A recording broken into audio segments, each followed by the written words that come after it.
اعوذ باللہ من الشیطان اللعین الرجیم بسم اللہ الرحمن الرحیم الحمد للہ والصلاة علی اہلہا اما بعد ہمارے یہ فقہی مسئلے کا جو سلسلہ جو چل رہے ہیں جو عنوان ہے احکام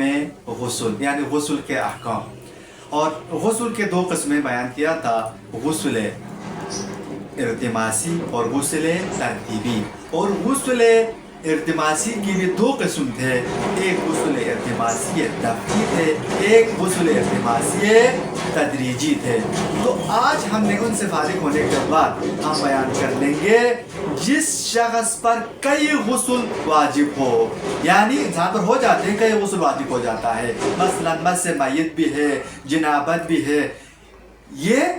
واجب ہونے کی صورت میں کئی غسل اس پر واجب ہونے کی صورت میں کیا کرے کس غسل کی نیت کر لے غسل کو کیسے کرنا ہے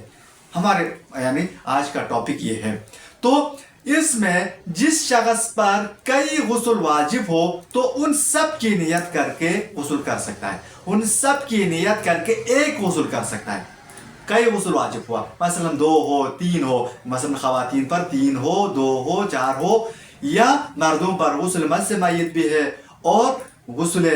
کیا جنابت بھی لگے ہیں یہ دونوں غسل ہیں یا اس کا نظر و عہد کا بھی غسل اس پر واجب ہوا ہے ایک ہی وقت میں تو ان سارے غسلوں کے نیت کر کے ایک غسل کر لے تو کافی ہے ایک غسل کر سکتا ہے اور ظاہر یہ ہے کہ اگر ان میں سے کسی مخصوص غسل کا قصد کرے تو وہ باقی غسلوں کے لیے بھی کافی ہے احتیاط ظاہر یہ ہے اس پر کئی غسل واجب ہوا تھا تو ظاہر یہ ہے کئی غسلوں میں سے کسی ایک غسل کا نام لے ٹوٹل ایک غسل کا نام لے لے اور اسی نیت سے آپ کر لے تو باقی غسل آپ سے چھوٹ جاتے ہیں یعنی باقی غسل آپ سے بری ہو گئے یعنی ایک غسل کر لیا اور باقی غسل آپ کو انجام دینے کی ضرورت نہیں یہ بات نوٹ کرنا کہ 2 غسل و 3 غسل واجب ہوا ہو تو ہر غسل کے نیت کر کے الگ غسل کرنے کی ضرورت نہیں بلکہ ایک غسل کر لے تو کافی ہے ظاہر یہ ہے کہ اس میں مخصوص غسل کا نام لے اور اسی کو انجام لانے کی صورت میں باقی غسل آپ سے چھوٹ جائے گا دوسرا مسئلہ جس شخص نے غسل جنابت کیا ہو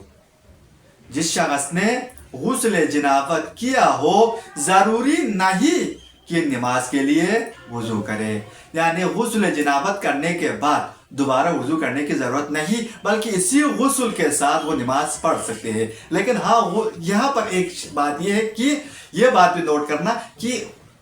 وقت نماز داخل ہونے کے بعد اگر اس نے غسل کی ہو تو اس کو وضو کرنے کی ضرورت نہیں ہے یعنی اسی غسل سے وہ نماز پڑھ سکتے ہیں بلکہ دوسرے واجب غسلوں کے بعد بھی سوائے غسل استحاضہ متوسطہ یعنی غسل استحاضہ متوسطہ کے علاوہ باقی تمام جو واجب غسل ہے اس کے بعد وضو کیے بغیر آپ نماز پڑھ سکتے ہیں ان غسل کرنے کے بعد آپ کو دوبارہ وضو کرنے کی ضرورت نہیں غسل استحاضہ متوسطہ کے علاوہ اور مستحب غسلوں جن کا ذکر بعد میں ہم کریں گے بغیر وضو نماز پڑھ سکتا ہے یعنی مثلا غسل جمعہ کرنے کے بعد آپ جو ہے نا اسی غسل سے بغیر وضو کیے بغیر اسی غسل کے ساتھ آپ نماز پڑھ سکتے ہیں اور اس کے علاوہ دوسرے اور غسل بھی ہے جن کا بعد میں ہم آپ کو تفصیلاً ذکر کریں گے اگرچہ احتیاط مستحب یہ ہے کہ وضو بھی کر لے وضو کرنا احتیاط مستحب ہے اگر وضو نہ کر لے تو اس میں کوئی حرج نہیں یہ تھے آج کے ہماری فقہی مسئلے اور ہم دعا کرتے ہیں پروردگارہ ہمیں ان مسائل کو سیکھ کر سمجھ کر عمل کرنے کی توفیق عطا فرمائے ہماری چینل کو سبسکرائب اور لائک کرنا نہ بھولیے وآخر دعوانا ان الحمد للہ رب العالمین